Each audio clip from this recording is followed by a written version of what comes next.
So warm welcome on behalf of WWP to this training, which will focus on working with men from migrant background, but looking more into the practicalities of it. Some of you probably remember that we had training that focuses on cultural sensitivity and intersectionality in perpetrator work.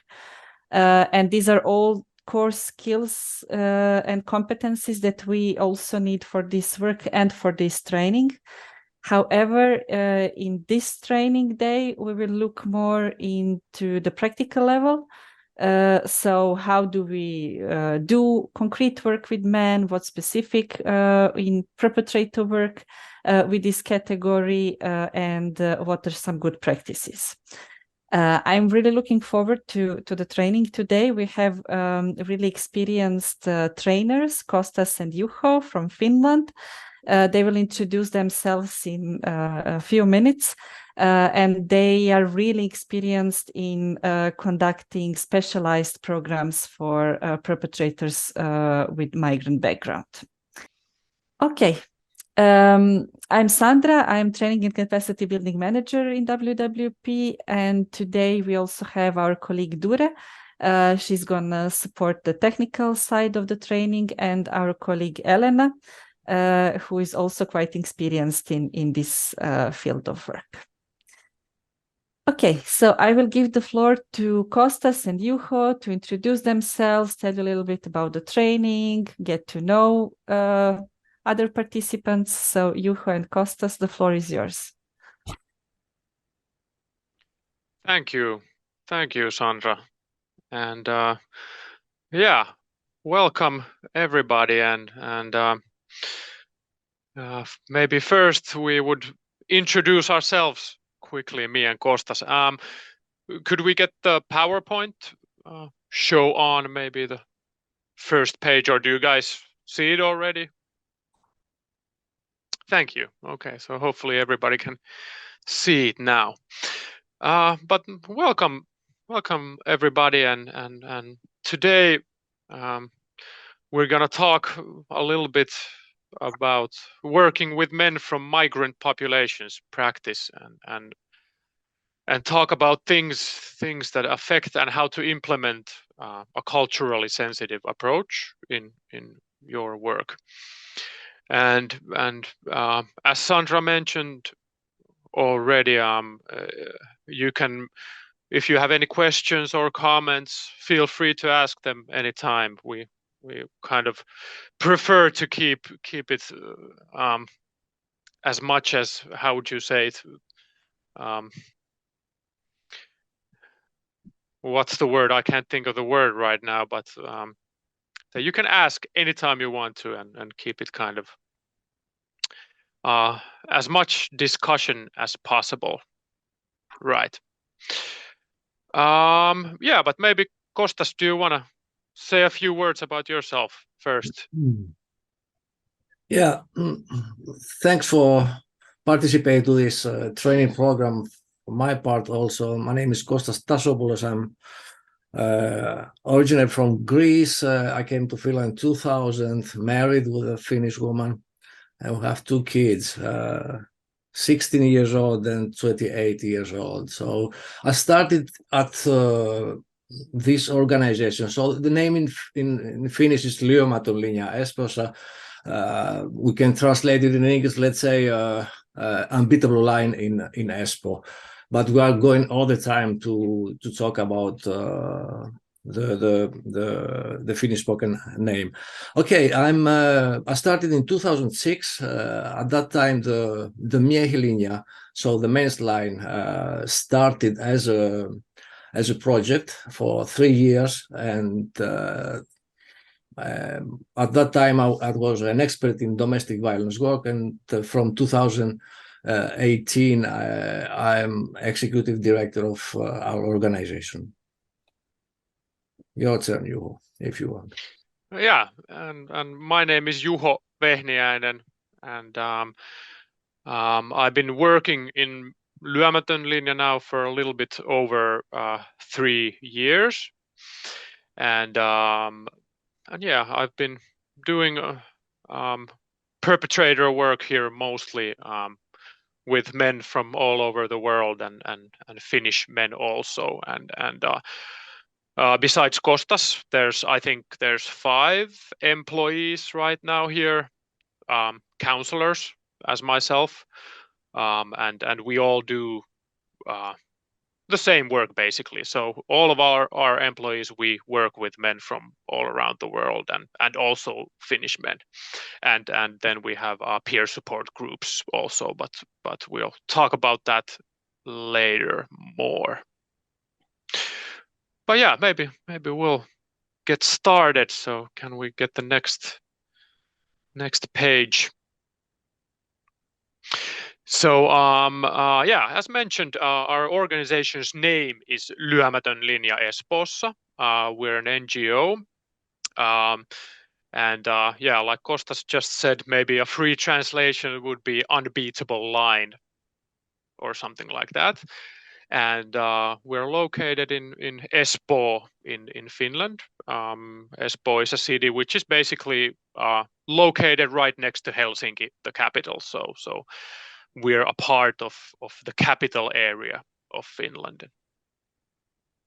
And you can see there's 2 logos there. So our organization's name is Lyömätön Linja Espoossa. Then the logo below that is Miehen Linja, and that's kind of our specialized program for migrant men. So we have two different programs, and yeah, we'll go through a little bit of our organization in general, but then we'll specify in Miehen Linja, which is the specialized program for immigrant men. Yeah, let's go forward. So here, as you can see, is a picture of a map, and we took this picture with Kostas. This is a large map which is located in our office. Right when you come in to our office, you see this big map on the wall. And the idea is that as you see, there's these pins in different locations. Is that we ask our perpetrator customers, our clients, to if they want to, they can put a pin on where they're from originally, where they have come from to Finland, and of course this is only, I would say, a small portion of our clients, but some who want to pinpoint their original country. So as you can see, it's we basically get customers from everywhere in the world, from Fiji to India to Brazil to Russia and so on. So it's a very large group of different cultures and different people and different men with their own unique stories and with their own cultural backgrounds and so on. But yeah, we can move forward and just a few words of our organization in general, Lyömätön Linja Espoossa. Our organization was founded in 1993 as first service meant to help perpetrator men in Finland. Before that, I think Kostas, you can correct me if I'm wrong, but before Lyömätön Linja Espoossa, we were an organization aiding women victims of domestic violence, basically. But then in '93, we started working with mostly perpetrator men. And since year 2000, we have met lot of migrant men. It says with similar need of help and support, but maybe you could think that it's a different need of help and support compared to Finnish men who have lived here for their whole life. Then a key factor was understanding that there is a need for a special culturally adapted program, which then started in 2005 as Miehenlinja, which is the same name goes by today. And the idea was to develop a specialized program for perpetrators for migrant men. Kostas, do you want to say a few words or tell a little bit about this subject since you were here when in 2005? So yeah, actually we started in 2005. I came into our organization in 2006, and but we noticed somehow, let's say 2008 or 9, that we didn't try to develop a new program destined to migrant perpetrators, but we try to incorporate or to integrate migrant perpetrators to our basic perpetrator program. That we propose this one, the basic program, to Finnish men. So we're starting to see that there is a great influence of the gender and also the cultural system of the client. So we started to reread, let's say, our new program for migrant men. It started in 2008 or 9, so 4 years after the beginning of Miehelinja as a project. And we are going to talk about all these things during that training program. But I mean, it was for the counselors of Miehelinja, me and my colleague Mika at the time, was a shock. What exactly we're trying to do? We have to consider the cultural background and also attitudes about genders and things like this. That was the main point. It took 4 years to understand that, actually. Kind of criticism. Now, this is a kind, we're talking about individuality and community. I mean, that's a black and white table now. On the left side, we have the individuality, let's say like this. On the right side, the community. I suppose that you recognize already this kind of entities and notions. I mean, in a modern culture, identity is based on the individual. I'm sure about that. There is a spiritual independence for everyone. Initiative and results are important. Own opinions allowed. Guilt and honesty, for example. And from the other side, we have another kind of, let's say, value system. Identity is based on group and social system. For example, mental dependence on the group is very strong. Belonging to the group is important and necessary. Shame and loss of faith. On the other side, we have guilt and honesty. And we are dealing with conflict in a modern culture, but in a communitarian culture, we need this formal harmony to the whole community. And then feedback through intermediaries, actually respect for authority. And again, one time, this is a black and white, but I'm trying to show you how we deal with this kind of things, and we see at every individual meeting with clients how the community is so important.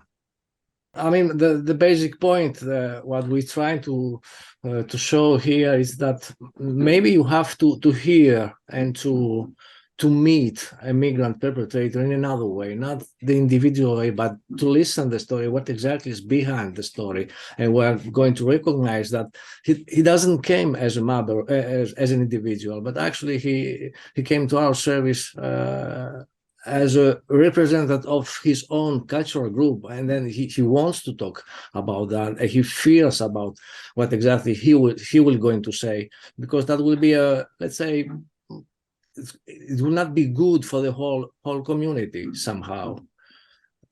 About guilt and honesty and shame and loss of faith. I mean, we feel shame because we don't want to produce something that will be very bad for our community and our own traditional culture.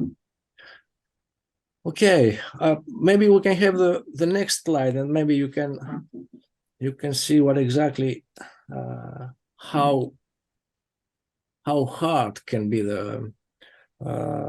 the community also, because community in traditional culture, that's a very good thing. We don't have to think about kindergartens, and we have in every family, let's say in traditional culture, we have a doctor, we have a lawyer, and then we have our own relatives that can take care of our kids, and even the neighbor can do this thing. But actually the control is right there, and then we can see the next line, please, if you want.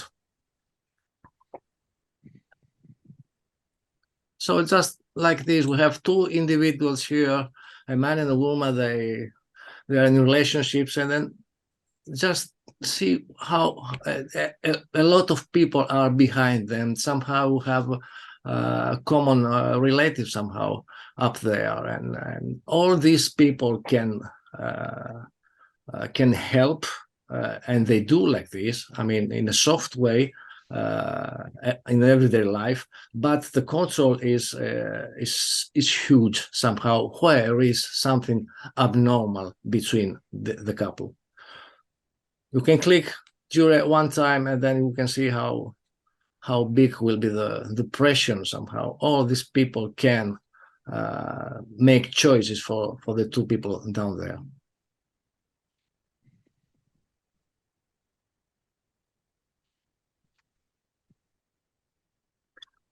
Okay, Juho, maybe we can go. We had a lot of discussion before this slide, so we can talk about the cooperation with other instances. Yes, we have clients from a lot of instances: the child protection, family counseling, police, prosecutor's office, immigration service, other NGOs also. And the main point is that we can't do this work alone. Just meet the perpetrator, and that's all. We have to be in continual cooperation with all these instances. I'm talking about the child protection, the family counseling, also the immigration service, and we have to do this in a network.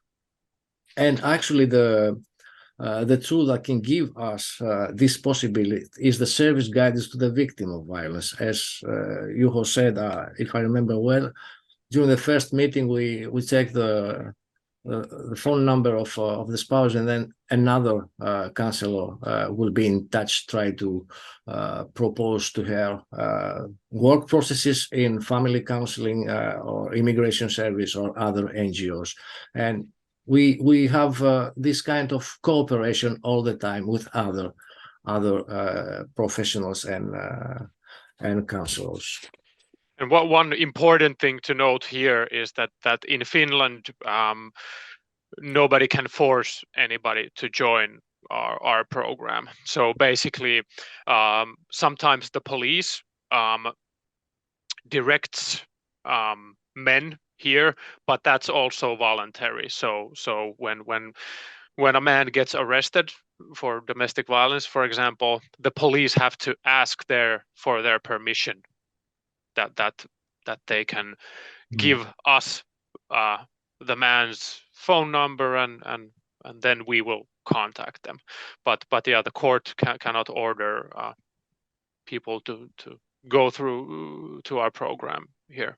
Yeah, that's a specialty in Northern Europe. I mean, Finland, Sweden, Norway, and also Denmark. That it's not mandatory; it's voluntary to participate in this perpetrator wars. Yeah, very good point, Juho. Okay, so I suppose that we are going to have a client. Actually, that will come to an individual meeting. Am I right, Juho? Yeah, we're gonna play you a a short demo. We're not very good actors, but hopefully it's okay. Could we have the next slide for that? There's a few questions. Yes, this one. Yeah, thanks. So for you guys as observers, there's just a few help questions, so to say, that you can think about. We'll do a short demo about a migrant client coming to our services, or coming to an individual meeting for the first time. And Kostas will play the client, and I will be the expert. And one note is that this particular client has already participated in our group, which is called Dusti, but we'll tell you more about that later. Okay, so Hussain, welcome to Lyömätön linja Espoossa and our service Miehen linja. And you're here for the first individual meeting today, and my colleague told me that you had participated in our peer support group Dusti previously, and then you had mentioned that there was something you wanted to come talk about in our individual meeting. Am I right? Yeah. What exactly your colleagues told to you? I mean, can you tell me about it? I mean, what do you know about it? My colleagues just informed me that there is a man in the group who would want to book an individual meeting. So I don't know anything except your name. Okay. Yes. Okay. So what exactly you want me to tell you? Just answers, questions and answers. You had mentioned that there was something in your life that you wanted to come share, that you didn't want to share in the group, but instead come here to an individual meeting. So would you want to share a little bit more about that thing? Yeah, actually, I participated in this Dusti group, and then 2 weeks ago, I realized that maybe we have some issues at home. I mean, it's for 6 months now. I don't feel very well. I mean, we have a lot of arguments at home and other things. I'm screaming a lot during the last time, and then we came from Afghanistan 5 years ago, and then I have a job now, and that's a good thing. Okay, not a good salary, but I can take care of my own family now. And I'm married to Aisha, and then we have 2 kids. Ali, 6-year-old boy, and then Nasima, 4-year-old girl. And yeah, I'm stressed. I don't know what's the exactly word to say. I'm somehow disappointed about Aisha's behavior, and that she wants to be like a Finnish woman. I mean, I can understand that. What exactly? 5 years we lived here. Okay, we can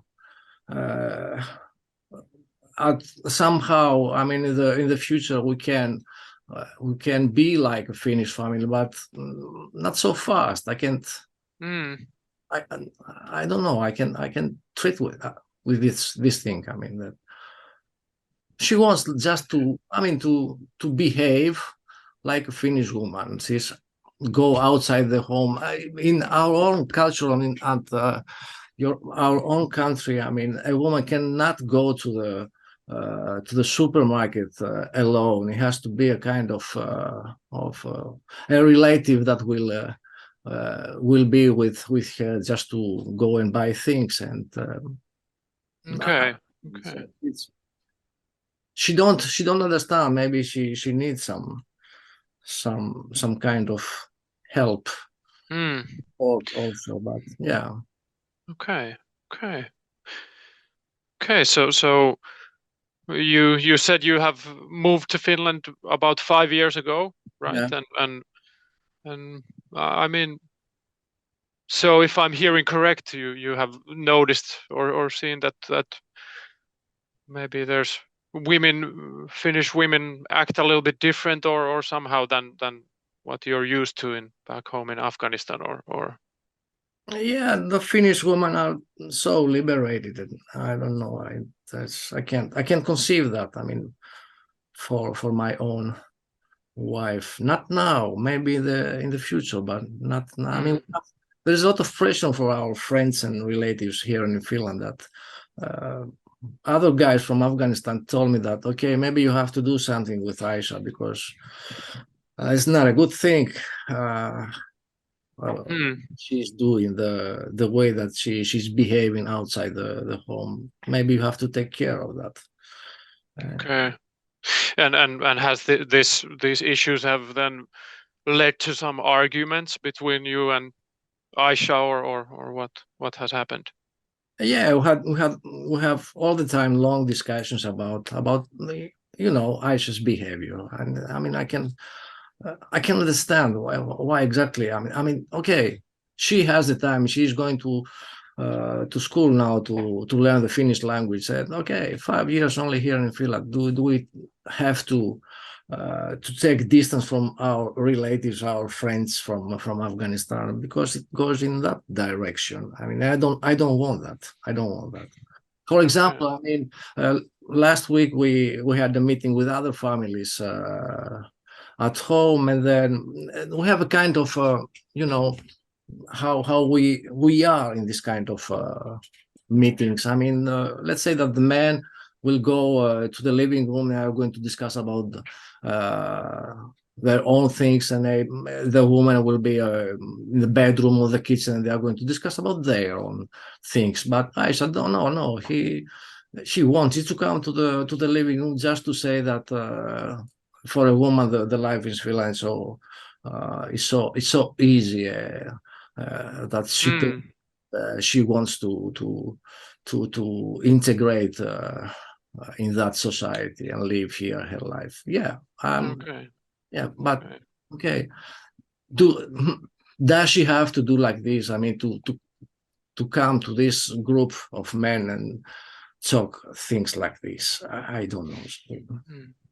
Okay, so clearly you think differently, or yeah, and of course I'm here to listen to your story and to talk with you, but we have this as you know that we work with men here, but we also have this service guidance phone call that we do.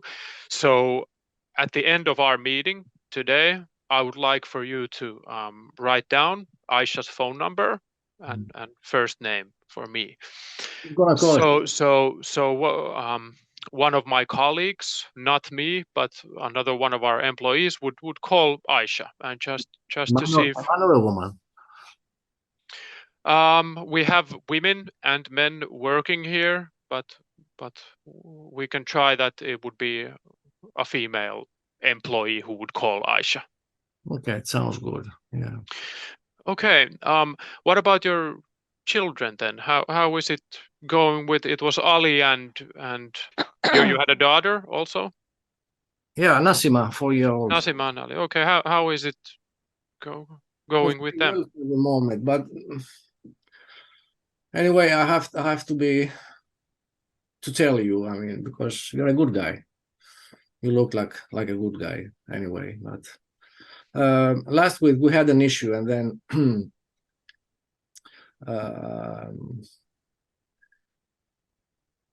Aisha left from the living room. She cried because I was screaming, and I said bad words to her and things like this. She wanted to go to the bedroom, and then I went to the bedroom, and then I slapped her and pushed her to the bed. The problem is that Ali, our 6-year-old boy, was there and tried to stop me. Okay. He was so frightened about what happened that he pissed into his pants, and then I stopped at that moment. I mean, exactly. What am I doing? I mean, maybe we have to do something about my own behavior. So that was the the reason for this individual meeting. I had to tell you. Okay. And that helps. Okay, Hussein, thanks a lot for telling me that, and it's a really good thing that you decided to come to talk in an individual meeting also. Hussein, I have to say that we have to make an announcement to child protection services for this, which is our I know, please. obligation. So it sounds like you had a pretty serious situation at home, so we have to inform child protection services about this. How do you feel about this? Do you have to do that? Yeah, we're obligated to do it by law, but are you familiar with child protection services and what they do in general, or? Yeah, I've heard a lot of stories that the social worker come to the house and they are going to take the away. I mean, I don't want that. I don't want that. Yeah, and I understand that, and I'm sure taking the children away will be one of the last ways that child protection will operate. So how it works is that they will first contact you. They will call you and hear your and Aisha's version of the stories, and then think of ways how they could help you and Aisha, and most importantly your children. But it does not mean that they will take your children away from you right away or anything like that. I hope so. But anyway, you have to make it. You have to make it. So, and then they will see. Can we meet this week? Also, not yes, but I'll say 2-3 days. Yes, we will make the child protection announcement, and it would be good if you could come to another meeting in a few days or as soon as possible. So we'll set that up. Sounds good. Thanks. Okay. Thank you, Hussein. Okay. End of, or how do they say it, the cut scene? But yeah, this our service guidance for the victim of the violence comes up in this slide. So this is basically the perpetrator program and the service guidance that we have for the victim. So firstly, if you look at the upper corner of the picture, the first contact. So like we mentioned before, we get clients from the police, the child protection, and other NGOs, for example, but mostly men contact us themselves. They have read or heard from our services and they contact us, and we set up a first meeting in our office. Our meetings are about an hour usually, so about an hour meetings. And as you maybe as you remember from our demo, is that in the first meeting we ask for the contact information of the victim of the violence, who usually is the spouse, unless there's child protection involved. But so we ask that our client gives the phone number of the spouse. So then what happens with the man, the customers, is that after the first meeting, we go through individual meetings. And then after about 10 to 15 individual meetings, we will suggest the peer support group we have here. We will tell you more about that later also. And then after individual meetings and peer support group, there's the final phase of individual meetings. And then we have this independent work phase for about 6 months. So what it basically means is that for 6 months, we don't have meetings or group at all. And then we have a follow-up meeting after 6 months and discuss and see how things are. And then we decide if we continue working or how the situation is. And a good thing for us is that we don't have any limit on how long or how often our customers can come here. So basically, usually if we think that of course all of our services are voluntary for our clients, but we hope that our customers would attend our program, it would last about a year, 1.5 years, maybe even 2 years. So especially with migrant clients, we always try to make it as long as possible, because maybe most of you agree that short-term working doesn't work. It doesn't bring results, and it doesn't end violence usually. And then if you look at the up corner again of the picture, as we mentioned, the service guidance for victim of violence is that we have 2 different employees who work with the man, with the perpetrator, and with the victim. Of course, we can sometimes change information if there's, for example, some threat that violence would occur at home or something like that. And we mostly work with perpetrator men, but we also have funding to meet with the victims of violence for right now.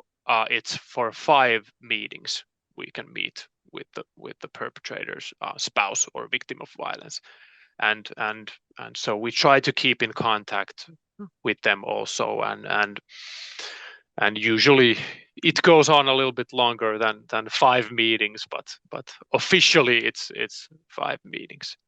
And then there's cooperation with child protection and or for example family counseling instances, so that we can cooperate with, and we have been in this area in Espoo for quite a long time, so we know, we have pretty good knowledge of the NGOs and other instances in this area.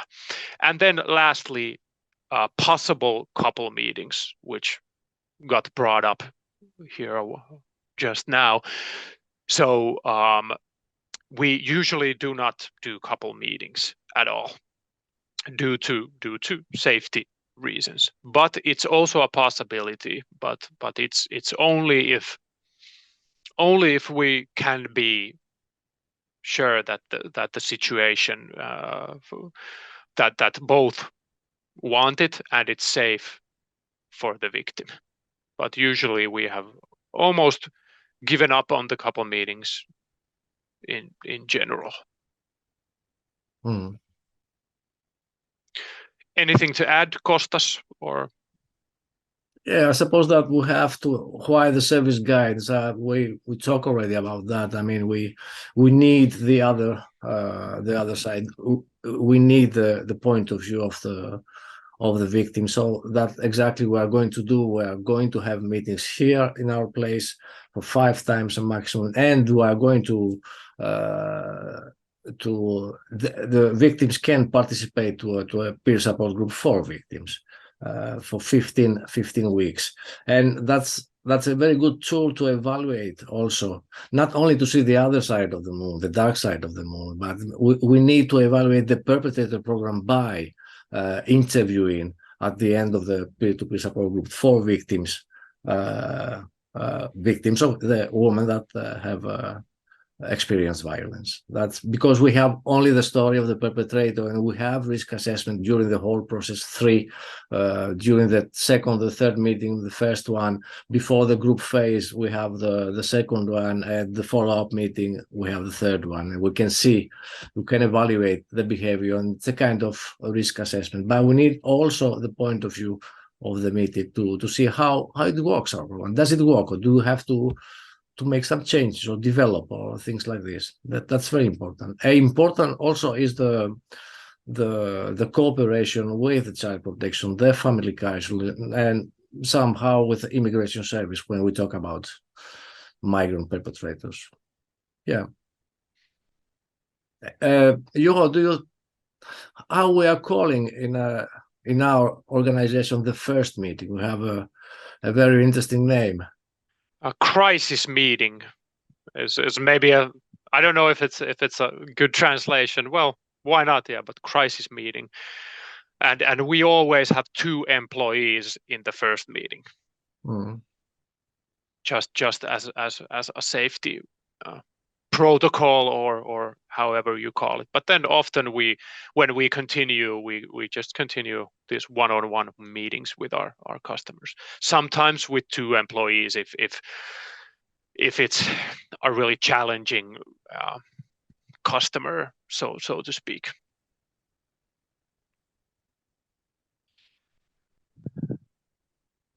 Yeah, there's a good saying in Finnish. I don't know, Kostas, if you have heard it, but it's how would I translate it? It's onward said the grandma in the snow, which is eteenpäin sano mummo lumihangessa. So no matter how deep we're buried in the snow, we have to go forward. So let's go forward. Okay, so yeah, welcome back, and at first in this session we have a few cases for you guys to discuss in a small groups. So maybe we could go to the next slide.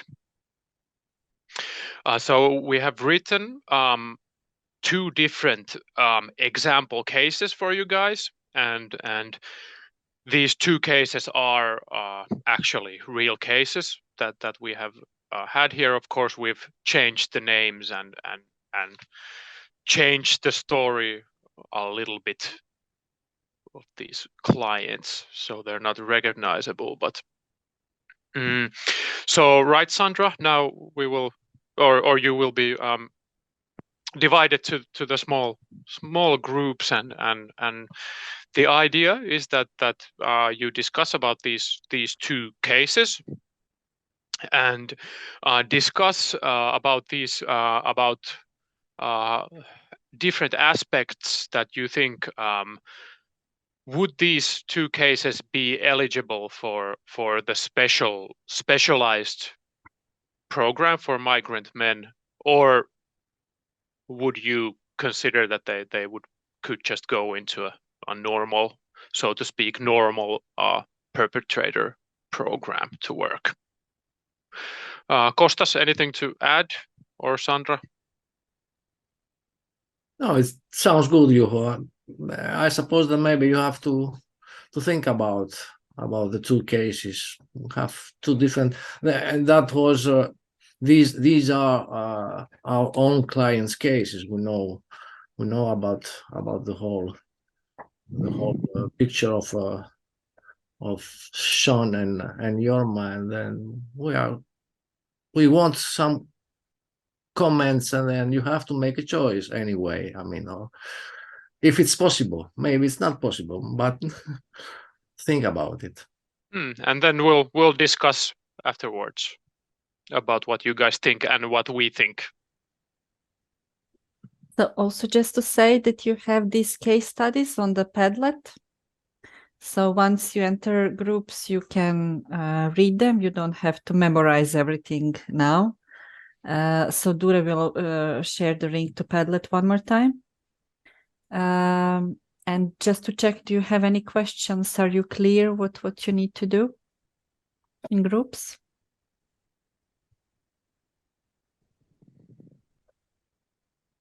Okay. Sorry, could you explain again? I'm a bit lost. Yeah. Yeah. So, sorry, Sandra. Yeah, you can, if you have something, go ahead. No, go. You can explain. Yeah. So the idea is that if you can think of different aspects, if you would consider that these 2 clients should enter the program specialized for immigrant men, or the culturally sensitive program, or then could they attend the usual normal program of perpetrators. All right. Okay. Thank you. Mm-hmm. Okay. I mean, we know that many of you don't have the specialized program for men with migrant backgrounds, so that might be something that is new for you, but think that there is this option. And you can also think about if Sean and Jorma would be eligible or uneligible for standard perpetrator program.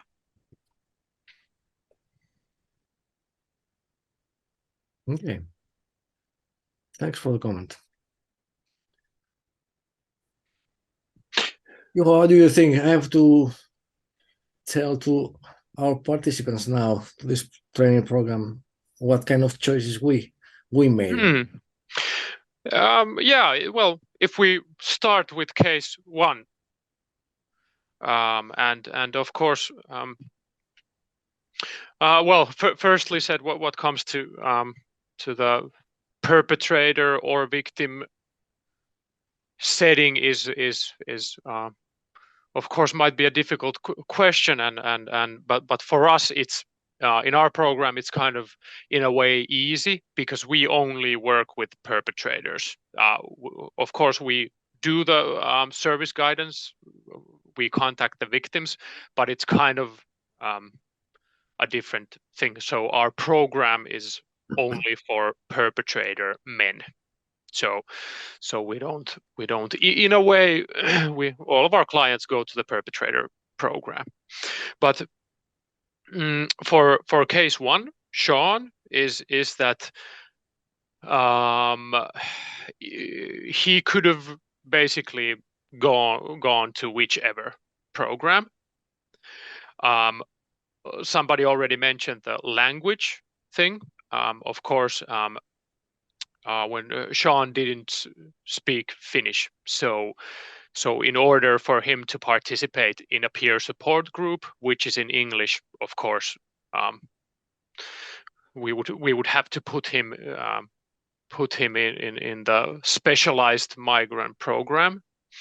But other than that, Sean's situation was kind of it could have gone to either program basically.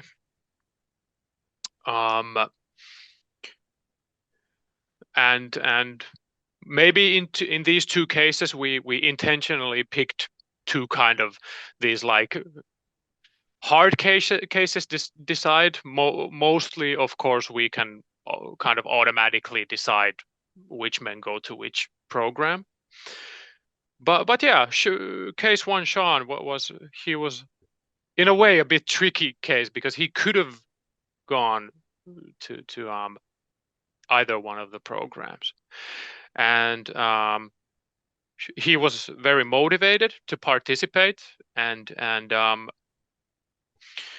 it seemed like he's how would you say it, maybe Kostas, if you can fill me in here, but his attitude maybe towards gender-based violence was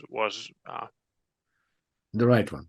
Yeah, was pretty much that he took accountability, and there wasn't that many or there wasn't like a strong cultural like reasoning that he was telling us about. Yeah, also I suppose that Sean and also his wife from Spanish, they were representing the European modern culture. So we thought that maybe Sean that he could have a place to the standard perpetrator program, but the language was the problem. He speaks only English, nothing else. So that's because we guided him to the special migrator program at that time. But she had the possibility to participate to both of them. How about Jorma? I suppose, was it your client somehow, Juho? Yeah. I worked with Jorma. It was a while ago. I don't remember like all the specifics about that case. But yeah, Jorma was he was born in Finland and he was raised in Finland, but he had moved to Japan and he had lived in Japan, where they had met. He had met his Japanese wife, and then they moved to Finland together.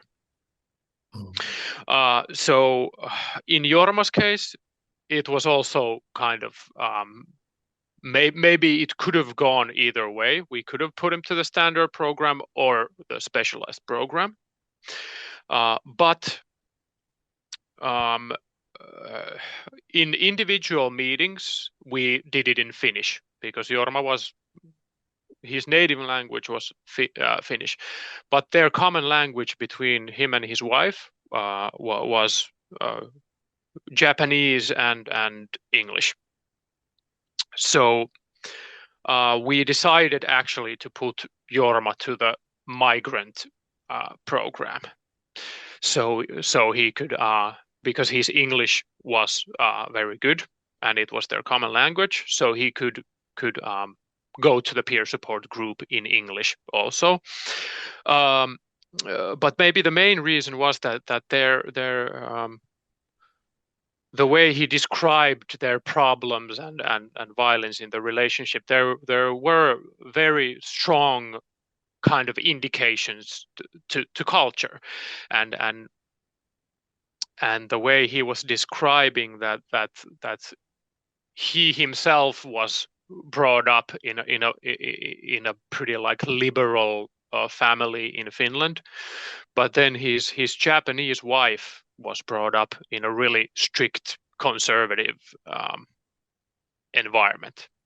And so the way Jorma described it, I remember, for example, he said that they often got into arguments because Jorma had female friends that were just his friends, but then his wife had a really kind of strict views on female friends, and he described that those kind of issues they had in their relationship, which had led to him using violence.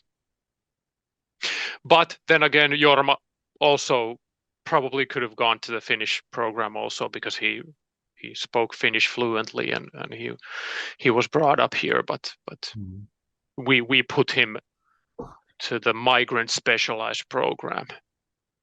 Yeah, and actually I would like to say that Jorma had difficulties to understand the cultural background of his Japanese wife. So, and we are talking a lot in Miehelinja service that it's not a unidirectional integration to the Finnish society, but it has to be bidirectional. I mean, it was also Jorma's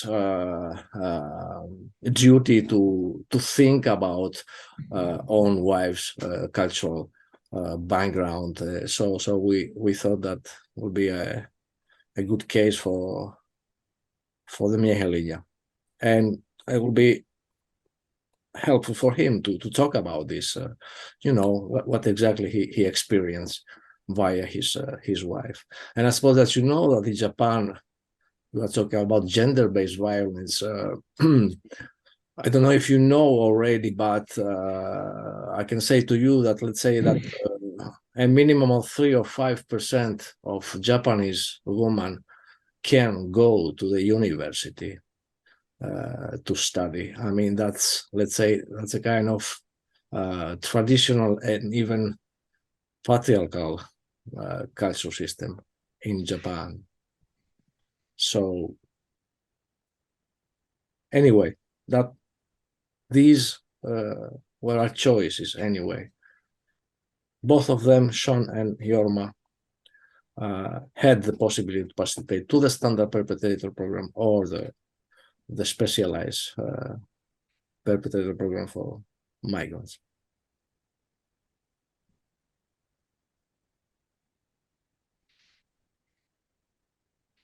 Any thoughts or comments, or what do you guys think about this?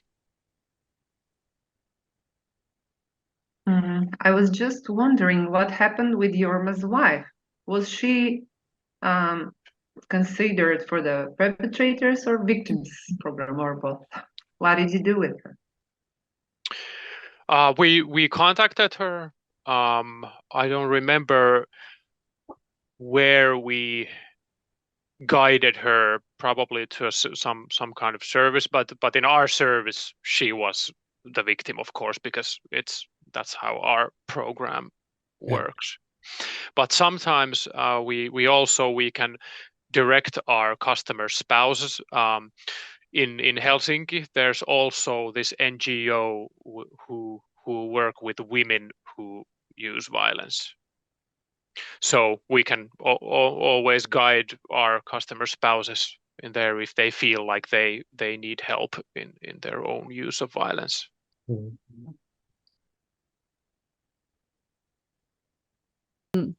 When we focus on this issue, I have a need that we create some kind of a list or a guidance that would help people to decide and I mean make reasonable decisions if men can enter their groups or they need some kind of specific support. So what I can conclude from so far discussion is that language is, of course, I mean, one obvious indicator. Let's say the level of the level in which violence is conditioned by the culture, although we see that this is really sensitive and complex thing. And I wonder, is there something else that you are considering when making these choices?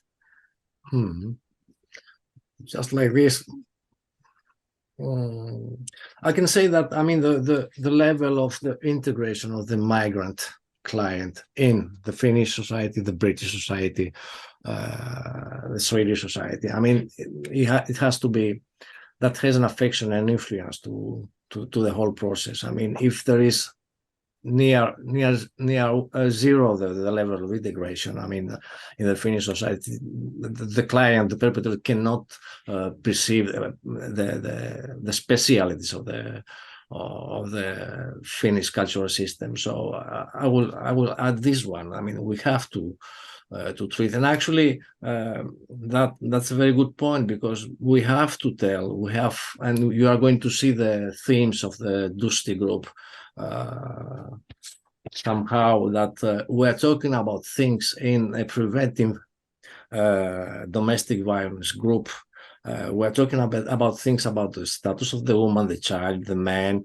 They can talk about their own culture and then to reflect her participants' own culture to the Finnish culture. And then that, let's say that the domestic violence work works also as an integrator to the Finnish society, because they hear these kind of things from us, not from the social workers of the immigration service and things like this.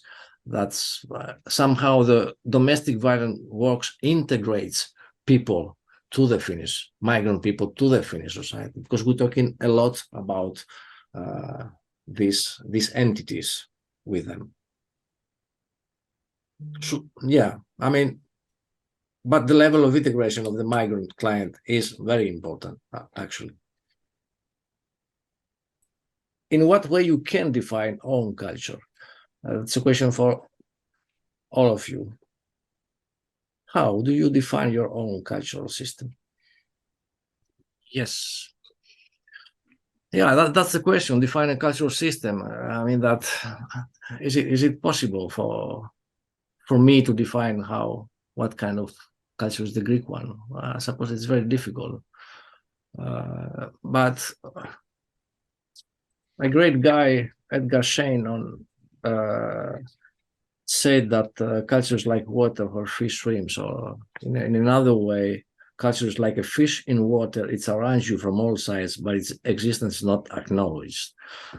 I suppose that tells a lot about the difficulty to define own culture. We talk a lot about the language, and I suppose that you know already that in different countries we have different socialization processes, yeah, and different power structures. I mean, in Finland we're talking about gender equality in Finland, but we can see some kind of residues of some patriarchal system also in Finland. I mean, the role of the man, the woman, the child.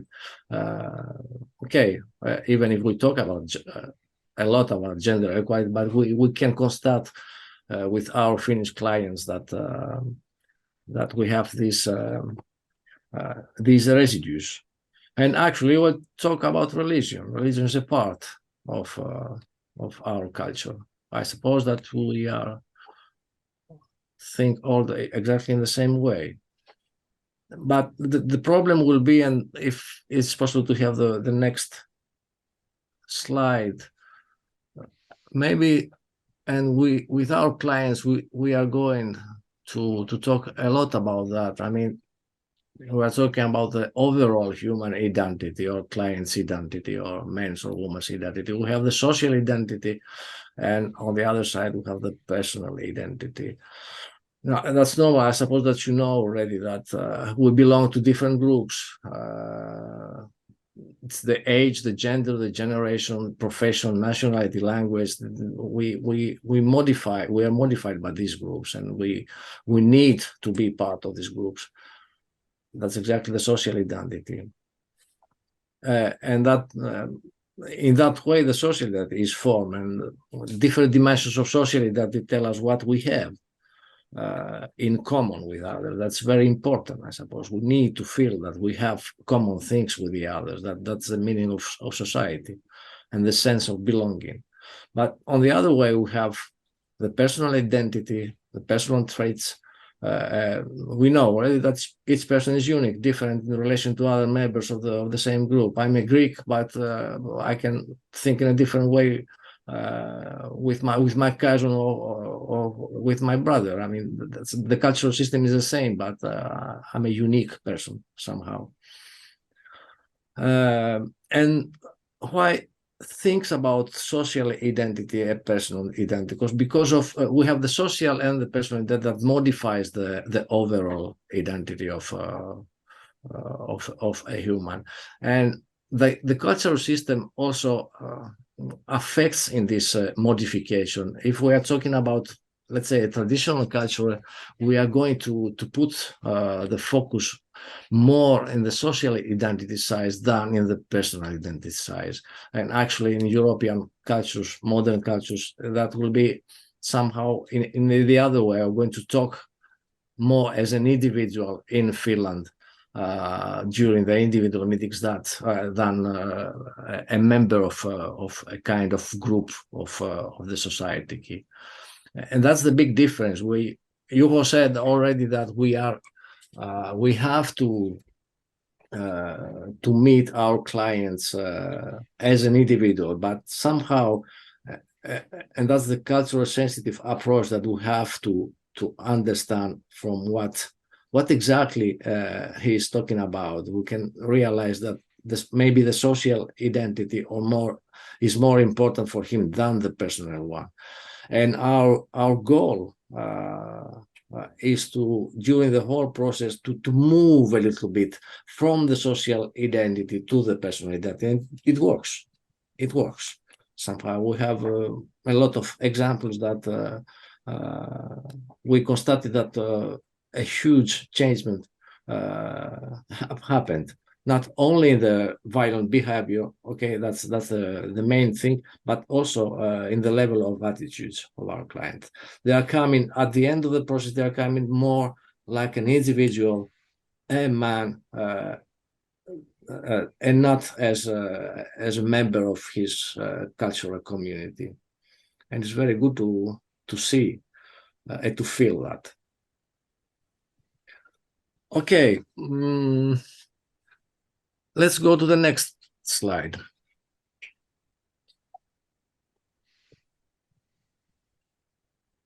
Okay, yes, in Mieheli, I will try to organize this kind of integrative in the Finnish society and domestic violence preventive group work. And we're going to talk. That's the question of the of the Dusti group, and we're going to talk a little bit. It's a preventive. It means that the participants to this Dusti group are here as a normal man, father, and like this. And we have themes during these group sessions, and we're talking about this bidirectional adaptation, the group work intended for a culturally homogeneous group. I mean, we cannot organize groups where we are going to have men from Afghanistan and from Iraq, because I mean that we have to talk about exactly the same things, the same notions and approaches. And that's a group that can have an influence to attitudes and values during the group. And we have 10 for the first group 10 times, 10 weeks, and then the second one will be also 10 for 10 weeks. We can constate also during these groups that we can have an influence to clients' attitudes and values. And also it's a bi-directional adaptation for us. I mean, that's a good lesson for us as representatives of, let's say, a modern Northern culture to understand and to recognize via participants' points of view that okay, what exactly is going on? Maybe I have to have an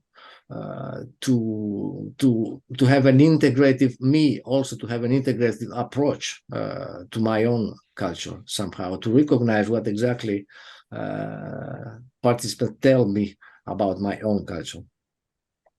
And this kind of integration themes we propose to our participants.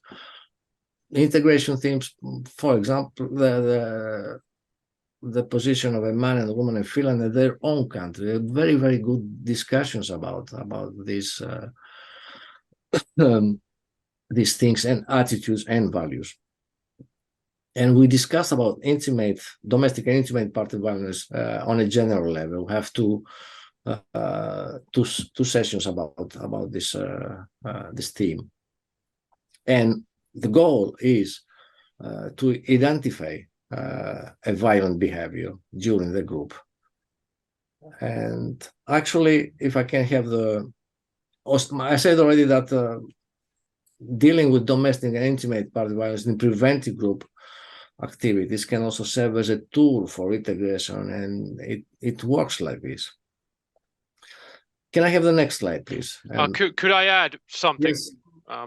Yes. To this one that we didn't mention actually in the previous slide, but one important notion is that so we have a peer support group in our program, which is included in our program. So the peer support group consists of our clients who enter our program, right? But this integrative and preventive group work is a different thing. And how we get clients to these groups is that we cooperate with the immigration services in Finland. So, for example, me and Kostas, we have gone to these how would you say it, Kostas? The immigration services, they have this kind of camping. These camps for immigrant families, for example, from Turkey or Iraq or Afghanistan, and they invite us to the camps, and we go there and we have this kind of 2-hour session, like talking session with the men in the camp. Their children and wives do something else while we talk for a couple of hours, and we introduce ourselves and where we're from and where we work, and we talk about them about life in Finland and these kind of themes which Kostas mentioned. And then after that, if we get them to the group, then we form a preventive group. Was it, for example, last time, Kostas, was it that there was it Turkish men in the camp? So we try to get clients to these integrative and preventive groups, for example, from that way. So just to understand, they are not perpetrators, right? They are. Yes, exactly. Maybe Kostas, you can tell a little bit. Is there in which ways you have done this for a long time? In which ways you usually get clients to these preventive groups? Actually, the reason why it's here, this integrated domestic violence preventing group, is that it's a guide. It's a service guidance to our special perpetrator program for migrant. From 2008, we organize this kind of groups at every group 2 times a year, 2008 till 2019, before Corona. Let's say a number of participation of maximum 8 guys from the same cultural environment, and from every group, and you are going to see the slide after that, from every group have 1 or 2 participants that they recognize their own violent behavior, and they came to the specialized perpetrator program from migrants. It's kind of, how to have how to guide, because we can constate during the group discussions that there is a need, there is a behavior behind every man. 1 or 2, just like in our role play, after the session of the group, they recognize and they want to participate with the specialized perpetrator program.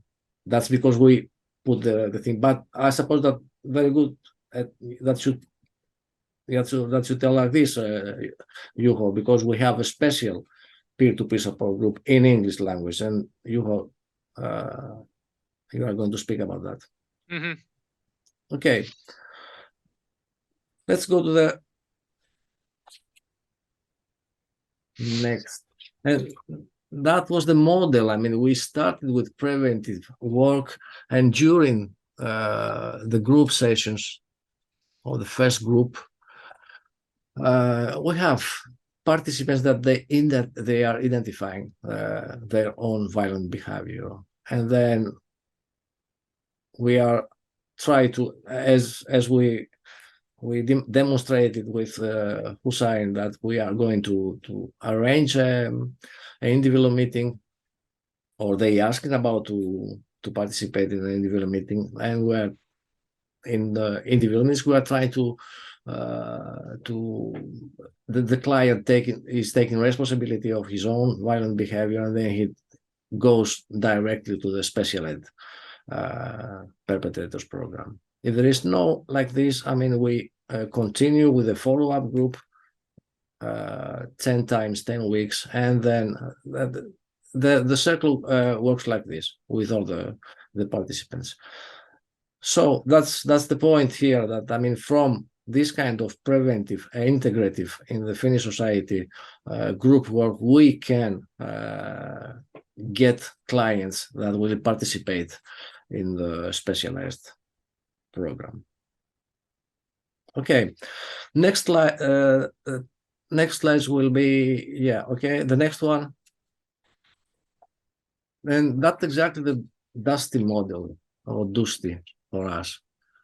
We are talking about clients' own path to Finland. The whole trip, let's say from Syria to Helsinki or Espoo. I mean, in a concrete way, somehow it takes 3 months or 6 months to come here. And we're talking about a lot about participants' traumatic experience during the trip to Finland. And then themes like this: the status of a man in Finland or in the country of origin, the status of the woman in Finland and elsewhere, of the child in Finland and elsewhere. We're talking a lot about extended family, nuclear family, how they perceive the Finnish society, what kind of challenges they have here to feel integrated in the Finnish society. And then we're talking about violence. What does violence mean in own culture, and what does violence mean in Finland? And we have the end of the group where they can present things that they the need to present, the need to tell us, and that will be the end of the group. In the next slide, we have the follow-up group with the same men. So 10 plus 10, 20 times in our Dusti group.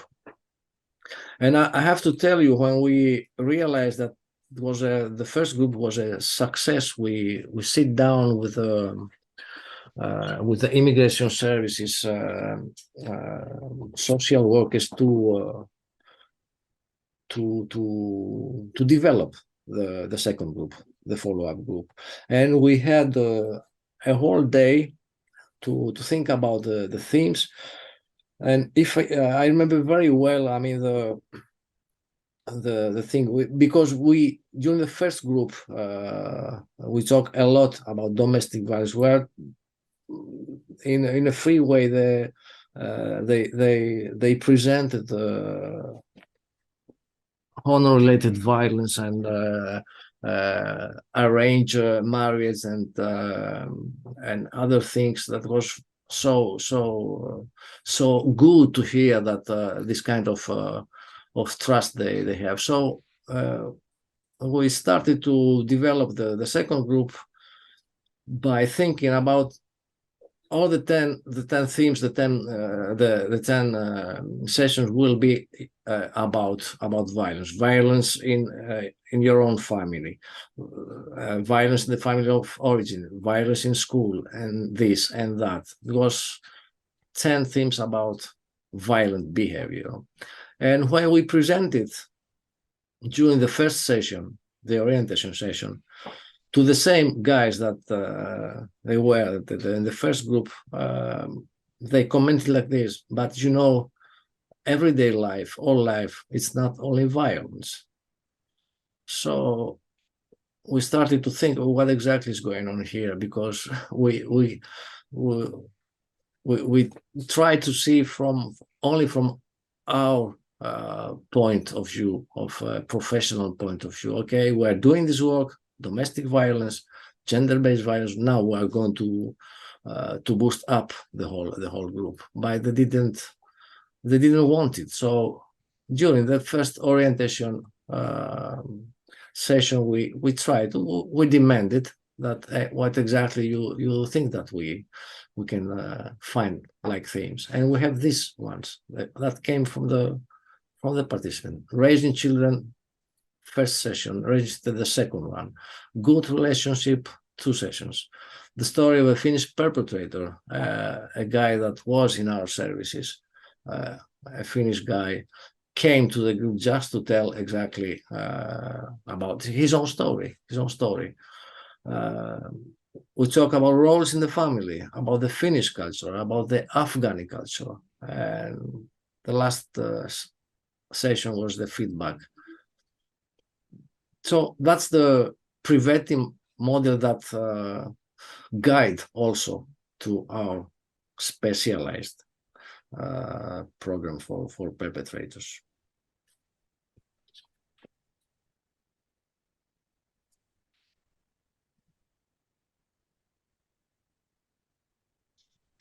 Any comments or questions? Maybe we can take the next slide.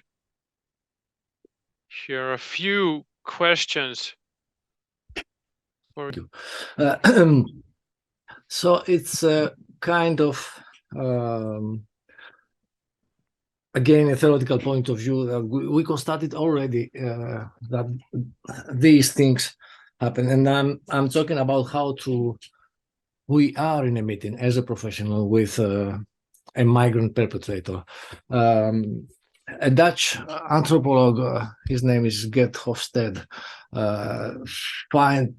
found the notion of power distance. It means that how we can divide in a society the unequal use of power.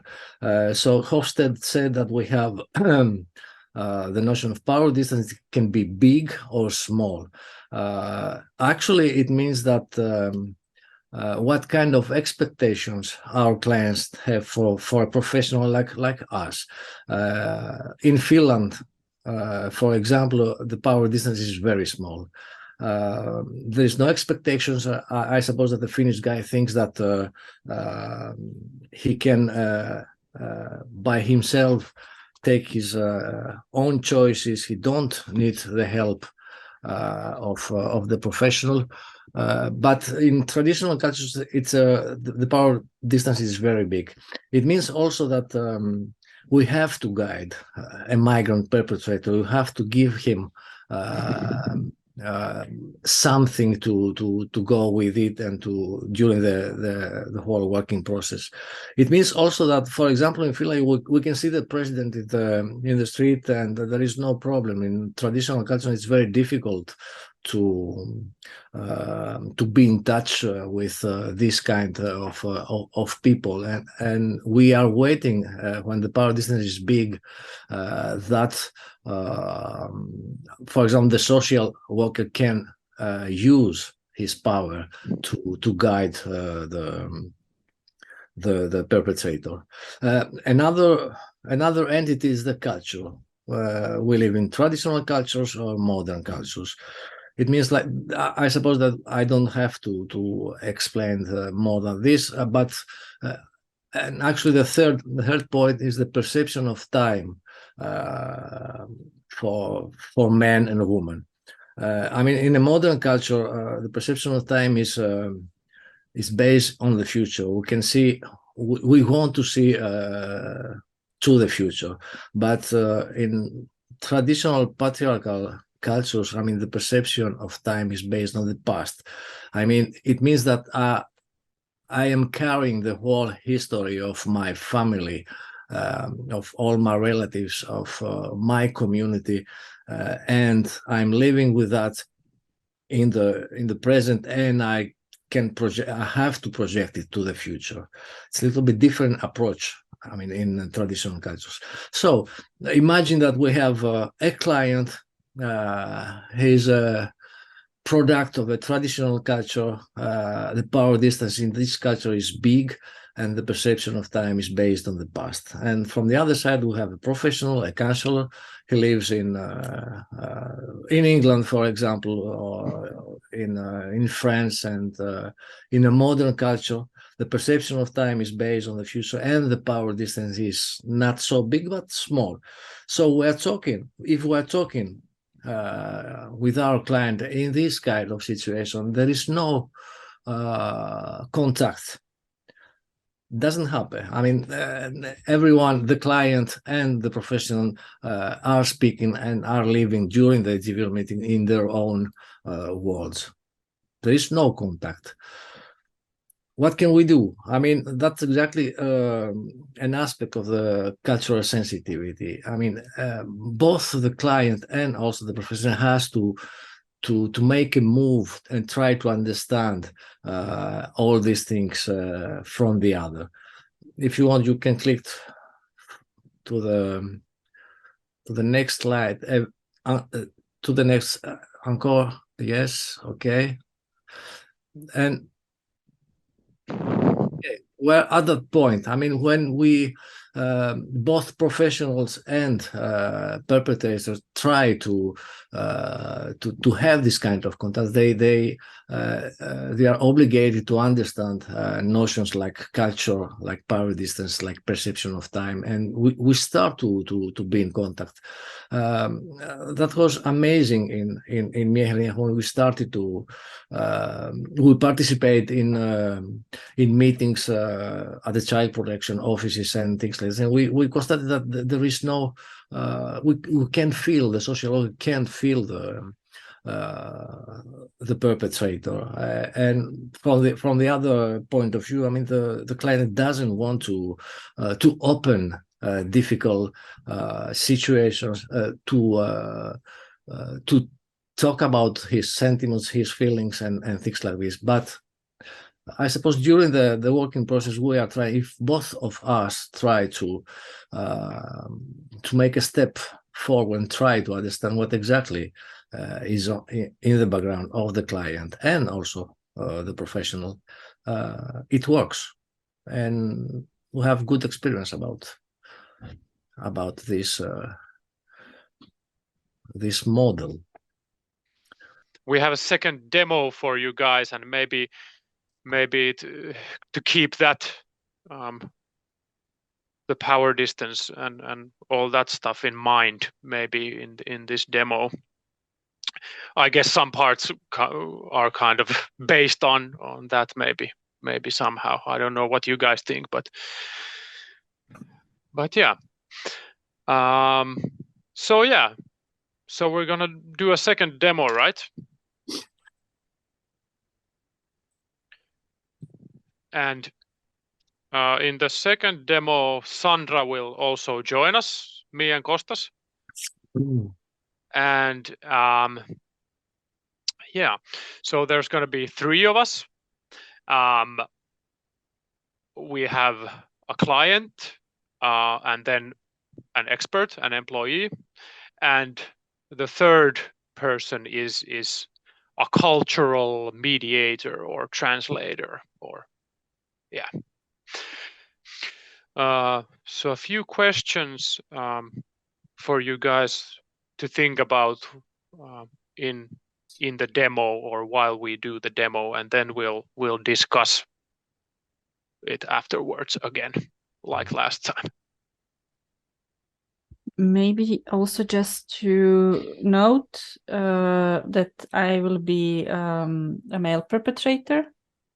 Kostas will be male cultural mediator, right? Yeah. And Juho will be female professional facilitator. Okay. Yes. Yeah, just for give some names. I mean, the first name of the perpetrator is Sami, and he's coming from Morocco. Juho will be Taria, 25 years old, social worker, and Kostas will be the cultural mediator.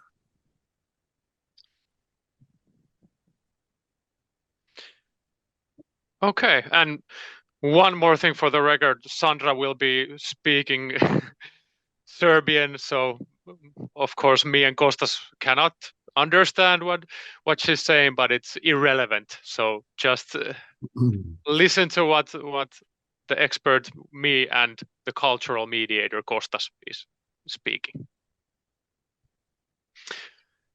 Okay, should we get started? Yeah.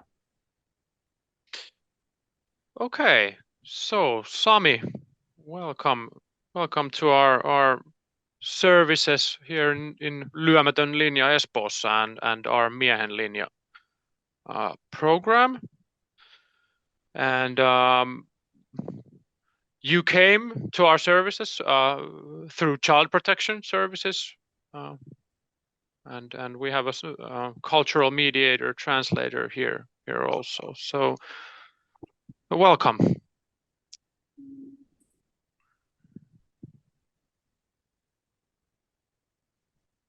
Hi, zdravo. Thank you. Thanks very much. Okay, Sami. So, would you want to tell me a little bit about yourself? Do you have family, or do you have a wife or children, or? Imam ženu, Pirjo, imam i ćerku, Karim. Ona ima 13 godina. To je to. Okay, Sami said that he is married to Pirjo, a Finnish woman, and they have one child, a 30 years old boy, actually. Okay. Okay. Do you want to tell me a little bit about so you came to our services through child protection? Oni su me samo ovde poslali, oni hoće sad da mi oduzmu decu, hoće da me deportuju, hoće ne znam šta da mi urade. Ja stvarno ne znam što sam ja ovde. Stvarno mi nije jasno. Yeah, Sami is very upset, stressed, and disappointed because he wanted to have a meeting with a male counselor, but Tarja, I mean, you're not the right person to be in this meeting. Okay. Okay. Thank you for saying that. That's Sami. Can I ask you, is there something that bothers you, or I mean, we have in Lyömätön linja, we have both female and male workers here. So do you want to tell me a little bit about what makes it difficult for you or why you're upset? Ja ne mogu da razgovaram sa ženom i još mlađom ženom. Kako to da... Mislim, ja samo mogu da razgovaram sa muškarcem. Mi ne razgovaramo sa ženama u našoj kulturi. Pogotovo mlađim od mene. Ali dobra je ova ideja da nađete nekog drugog. Okay. Sami asks you what kind of person you are. I mean, this kind of questions about are you married, do you have kids, and things like this. And are you the right person to understand him in a way that you are a very young social worker, and he's a 55 years old guy, and the question is, the problem is, will you understand what exactly he wants to talk about? Okay, yeah. Well, we all here employees have the same educational background, and we all have been going through the same training here. But I can tell you that I myself, I'm not married, and I do not have any children. A kako onda da razumeš o čemu priča? What am I doing here then? Is it possible to have a male counselor or not? As I said before, we do have male employees and female employees. Sami, how do you feel about this proposition? If I propose to you that for now in this meeting, if we just talk for an hour, if you want to share me a little bit about your situation, and then for the next meeting we'll try to arrange a male employee for you. Then how does this sound? Može, to mi je okay, može. It's okay, we can discuss a little, but not very long, because I have a meeting after that. If it's possible to have for the next meeting, the male counselor will be the right thing to do. Okay. And as I've mentioned before, as you know, Sami, it's all of our services are voluntary. We cannot force anybody to come here to our services, but it's your own choice if you choose to come next time. But it would be my recommendation that you would start our program, because as we talked with Child Protection Services, they are eager to hear how your attending to our program here is going. So I recommend that you do that next time. Dolazit ću, znam da moram da dolazim. Nemam drugu opciju. No further comments. I can come to a meeting. Okay, Sami, thank you very much for coming, and we will arrange a new meeting for you, and we will try to arrange a male employee for you next time, okay? Okay. Okay. Okay, cut.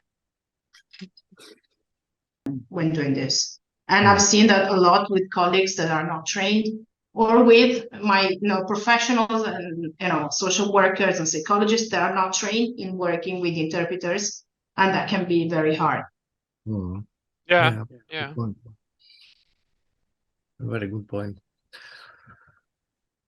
Yeah, and actually it depends a lot of clients and interpreters' cultural background. If it's exactly the same, they are members of the same cultural community, that will be very difficult. I mean, because for the interpreter just to because he or she are also a member of the same community, so they try. In a way, we've constated also this, and we talked a lot about our interpreters here, and try to protect their own community somehow. It's not so easy. Can you tell us a little bit more? How do you use interpreters in a group setting, if I understood correctly? Yeah, also in individual meetings. I mean, we have actually. I have for my own clients. I mean, let's say 1 year ago, we were speaking in Arabia or Farsi or things. I have my own translators, interpreters, and I can trust them. I can trust them. So I book the meetings with these known interpreters. It comes with experience. I mean, so anyway, but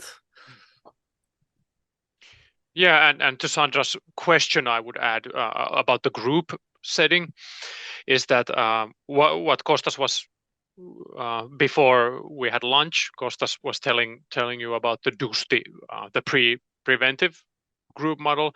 In there, it's we use interpreters, and also when we go like we told you guys before, that we go to, for example, these camps that the immigration office in Espoo has, and we go there, and there we use interpreters also. But what comes to ours, the specified program for migrant men, we have the peer support group. I'll tell you more about it in a while, but there we don't use interpreters. So that's only in English, because it would be impossible to have many interpreters, translators there. So that's only in English. Yeah. But then in the individual meetings, we use interpreters if it's needed, or if the customer needs it. Mm. But I remember this one case. We had a man from a Chinese man who wanted to participate in our program, and he had been living in Finland for some years. He was from China, and he told us that before the first meeting, he said that his history was really, really awful, and he said that he had been tortured by the Chinese government in China, and he said that he would only agree to a meeting if we get a translator for Mandarin Chinese who is not Chinese. So but then we managed to find a Finnish woman who was a Mandarin Chinese translator, and then we had some meetings with this man. So we are going to pump up the volume, Juho, I suppose. Okay, you are going to have the slides anyway, and then I suppose that you can have also our emails, and you can ask anything you want after this training. But I mean, the specialty is when we are working with a migrant perpetrator, we have gender roles. We are dealing during the individual meetings a lot about that. The community impact also. I mean, that entity came a lot of times today, and then perception of violence, what exactly we are thinking. What actually the professional thinks about a violent behavior, the client thinks about a violent behavior.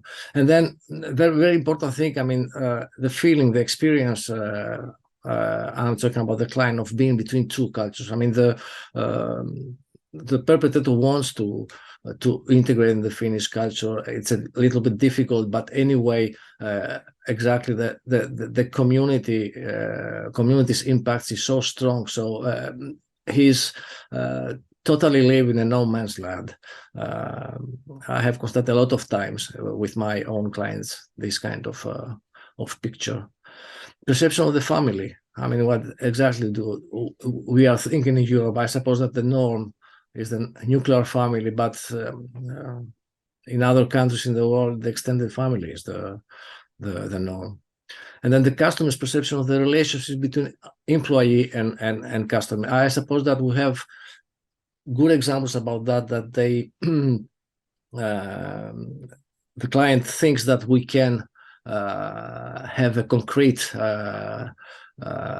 made concrete decisions about his situation. They are thinking that we are social workers of the child protection office and things like this, and we have to tell.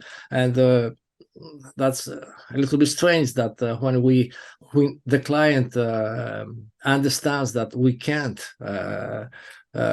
make decisions for his life or for his family, then he left away.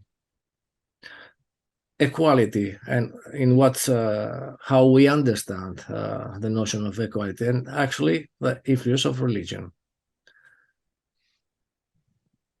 These kind of specialists. You can go to the next slide, please, if you want. Yeah, and actually about identities, and we are going back to the personal and the social identity. I mean, we have interaction situations. Yeah, the overall identity is negotiated during this situation. I mean, you can read constant interaction between the parties should eliminate stereotypes and prejudice. And in practice, that does not always happen. Each party chooses which identity is involved in interaction situations. Some stick to their own social identity, others more easily reveal their own personal identity. And then we have to think all together, what identity do I have in everyday life? Am I a man or a woman, a father or mother, professional or customer, Finnish or moved to Finland? And this is again, one time, I mean, it's a bi-directional process for the client and for the professionals. Okay, let's go to the next.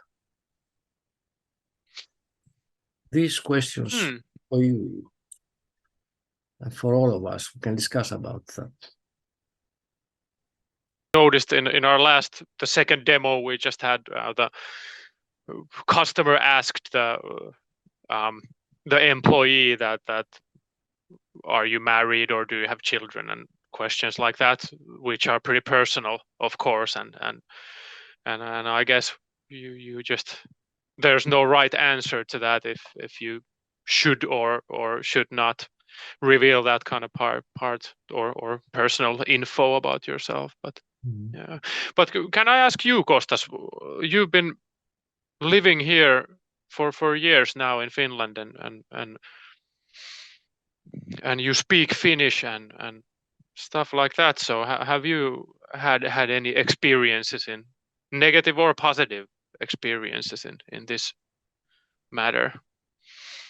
Yeah, actually a lot of experience during a period of 23 years.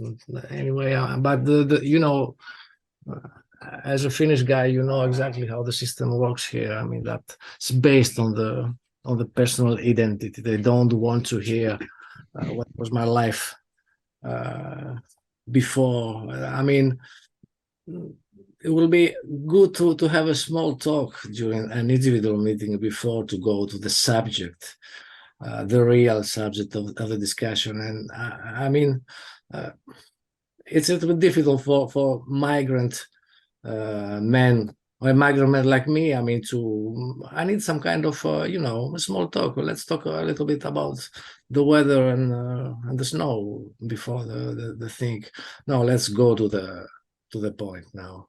I mean, that somehow like this, but yeah. Yeah. And then there's one more question. Should I perform for professionals as a member of my group or as a unique individual? Maybe this is from, like Kostas mentioned earlier, from a customer's perspective. That maybe they're thinking of these kind of similar questions. Maybe some people.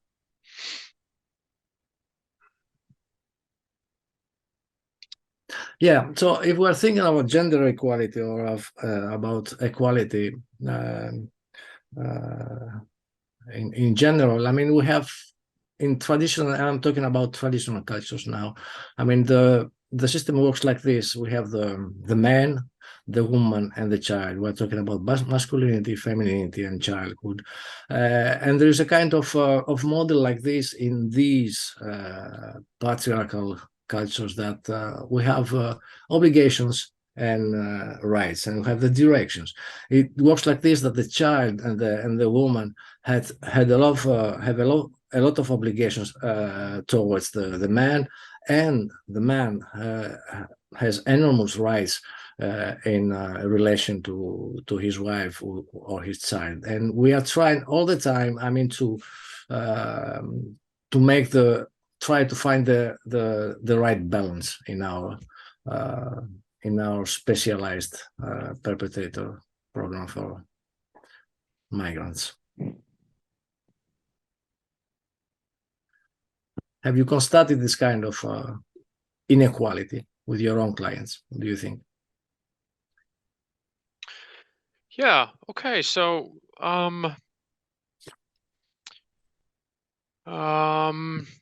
we'll tell you a little bit about our peer support group in our specialized program for migrants.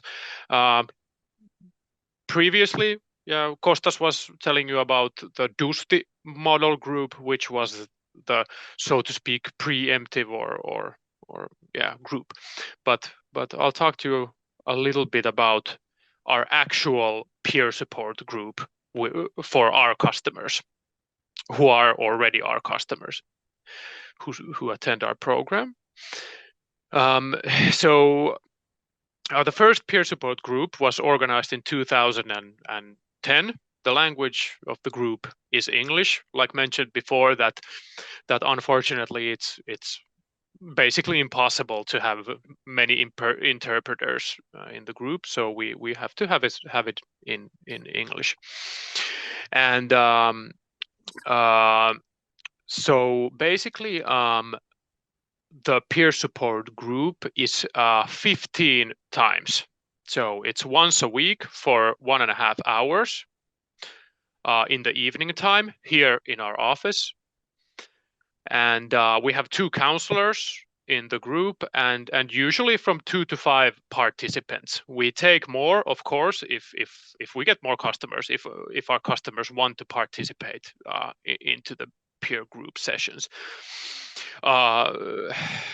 We can't force anybody to come to the peer support group. We always how we kind of mention it in the beginning is that this peer support group is a part of our program, but if for some reason you don't want to come to the group, it's okay too, because we don't want to force or can't force anybody to join. And usually in our program's work process, we tend to have about between 10 to 15 individual meetings before the man enters the group. And it's because we have to have conditions for each person that they can or they're even eligible to join the group. The conditions to participate are that you have to attend individual meetings with the expert, and then perpetrator's own behavior identification, which means that we have already kind of talked about identifying violence in my own behavior, so that the customer has already kind of that we have already talked about his own behavior and which kind of violence there is: mental violence, sexual violence, physical violence, and that. And then recognizing their own responsibility of their own violent behavior. So that's a pretty key, I would say, one key element in that we decide if the perpetrator is ready to join the group, is that they have to have at some level they have to have like recognized their own responsibility in their own violent behavior, that it's their problem and it's their responsibility to make that change and to stop using violence. And then perpetrator's own value system and attitudes. It means that we want to be sure that we have already discussed these things in individual meetings, and kind of that we as employees kind of have this sense of attitudes and values of the participant. And these conditions have to be met because otherwise, in the worst case scenario, the peer support group could kind of turn itself against the change. So it could be a bad thing. If we get together a group of men who haven't gone through these topics in individual meetings with experts, then the conversation might make it worse, and it might give them sort of more, how would you say it, like reduce the responsibility of their own behavior. Maybe I didn't say it right, but yeah. And also there's rules to attend the group, and the first rule is that everybody must talk respectively of women and children. And for example, we always ask that all the participants in the group speak of their spouse with their first name, for example, and that they use their children's first names when they talk about their children and wife. And then, of course, everybody must act respectfully to other participants, and everything we talk in the group is confidential. So you must be respectful to others, and then you have to commit to the group work for 15 times. And of course, sometimes life happens and people miss a group session, and that's okay. But in general, you have to kind of commit that you come here once a week for 15 weeks. It's an ongoing group.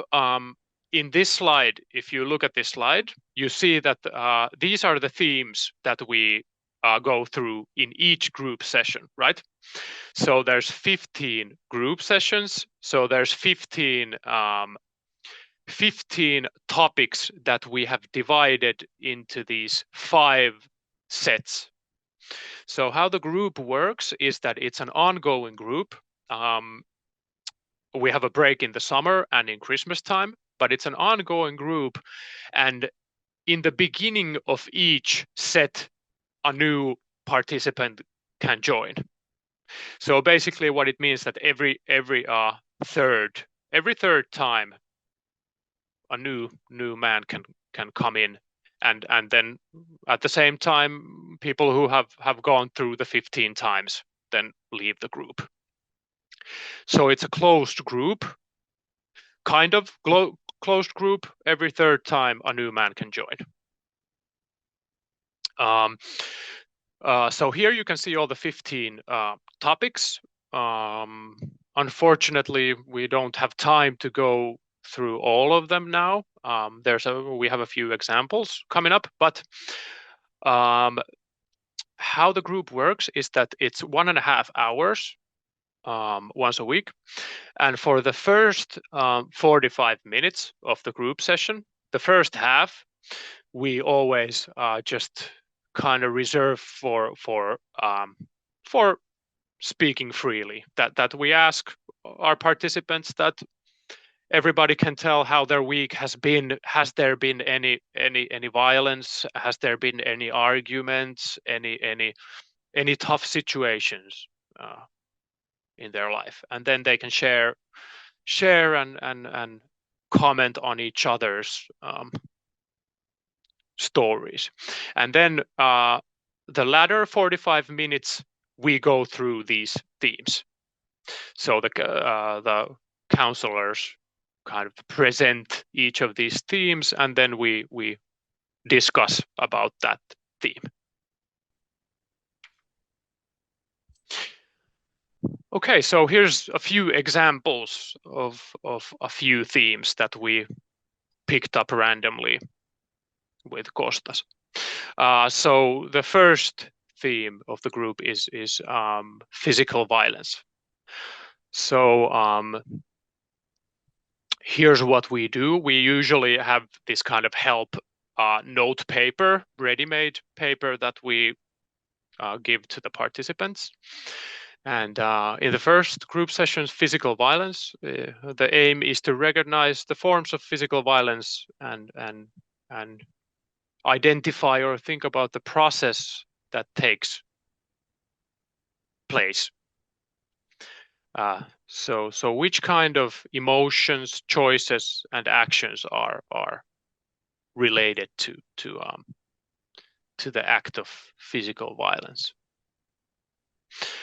And to share about the kind of physical violence the participant has used themselves, and also share non-violent ways of acting, or that have they found any other ways to act except using physical violence. And then the other example below is 5.2. So it's the 14th session. We discussed the use of power and equality in the family. Be aware that there may be abuse of power in the family. And then we discuss in the group about the ways or elements that go to as to find ways to act as a man who treats his family members equally in his own life. And then we discuss our peer support group discusses that theme. But this is 2 examples, so we have 15 of them for each group. Before we go to the next one, any questions or comments?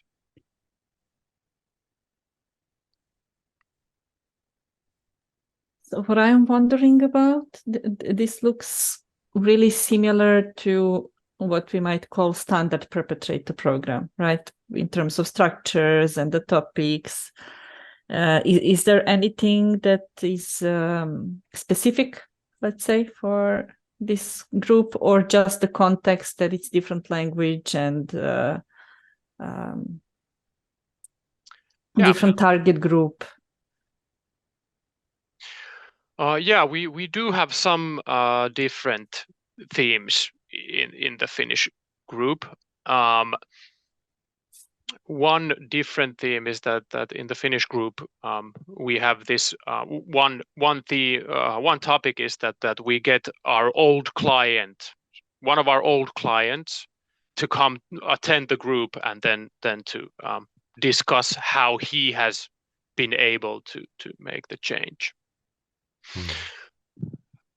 But yeah, I don't remember, Kostas.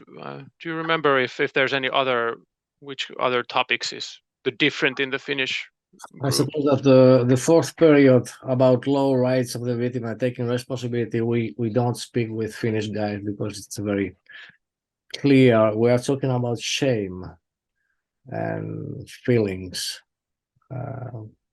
But we have with migrant perpetrators, we have to introduce this kind of theme about low rights of the victim taking responsibility.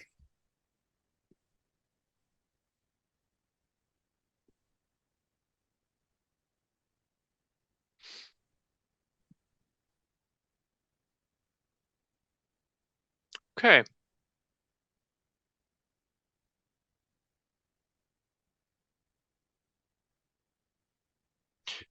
Yeah, if there's no more comments on this one, then we can go forward to the last slide, which is the end of our presentation, right?